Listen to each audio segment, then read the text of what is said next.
This is the Hidden Killers podcast with Tony Brueski, featuring special guest and forensic scientist Dan Krane. So if Missy here, she's at the top of the food chain, she's retiring, from what she thought initially was at the top of her game, then people started going, wait a second here.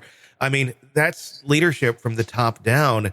And if this is how things are being conducted, I'm guessing a lot of people thought that this is acceptable or this is how it's done because that's the direction that they were given by leaders or a leader in this case. Or if you're in this field, do you know this is not okay to do, even if, those who have taught you and been mentoring you and helping you along the way are doing it their own kind of way? I mean, how many people are doing or maybe doing this inadvertently, not really realizing the errors in their ways? Or is this really like, it's a shortcut, it's a shortcut, you probably shouldn't do it, but it seems everybody does it, so why not keep doing it? Yeah, of course, we have no idea what the water cooler conversations were, right? In terms of, I got a solution for you. I think the fact that it went on for 30 years or 29 years suggests that it wasn't something that she was wearing on her sleeve. She wasn't boasting about. It's the sort of thing that if a defense attorney involved in a case got wind of it, they would have definitely pursued it. I know some very good defense attorneys who wrestle with DNA issues in Colorado, and if they had gotten wind of this, they would have dug deep and found it. So I don't think it was something that was too broadly broadcast within the laboratory. Why now? I mean, why just now are we learning about this? And she was able to get away with doing this behavior for nearly 30 years. Well, I would say it's a failure of the system. And, clearly somebody, a bad actor is a failure of the system. No doubt about that. But part of the failure of the system here goes beyond that, and that is, I think the defense bar hasn't done as good a job as they should have in terms of evaluating the test results that she was involved with, and maybe others in the Colorado Bureau of Investigation were involved with. This business of swapping out of one of the files and replacing it with another, that's something that a defense expert, I would have expected, would have been able to identify if they were asked to review the test results for a case.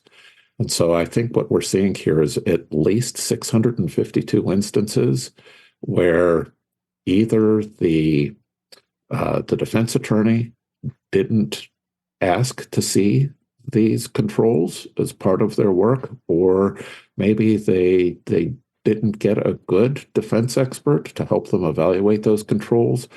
But when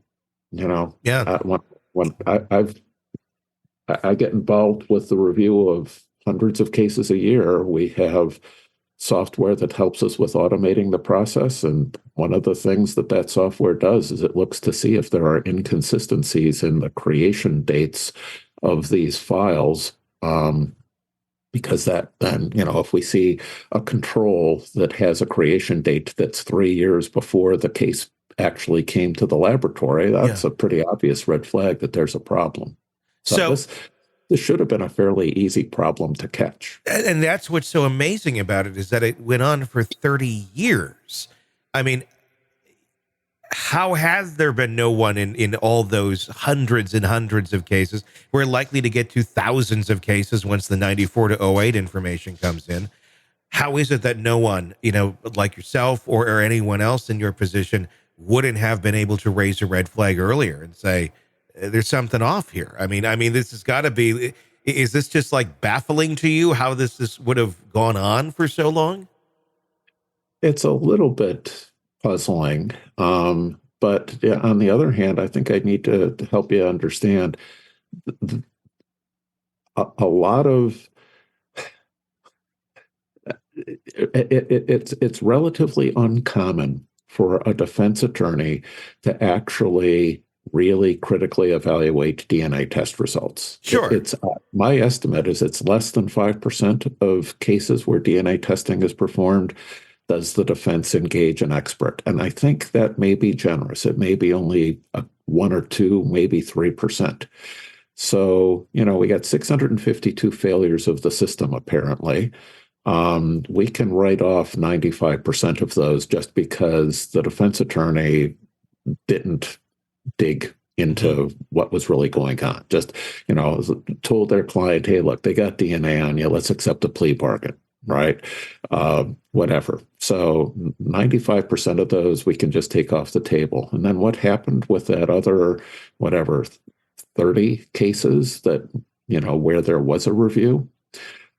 The fact that there could have been that many, 20, maybe 30, makes me think that maybe Missy Woods was doing something a little bit more sophisticatedly than I'm imagining. Maybe, so I mentioned the file creation dates. These are electronic files, right? Maybe she used some software that allowed her to manipulate those file creation dates. And,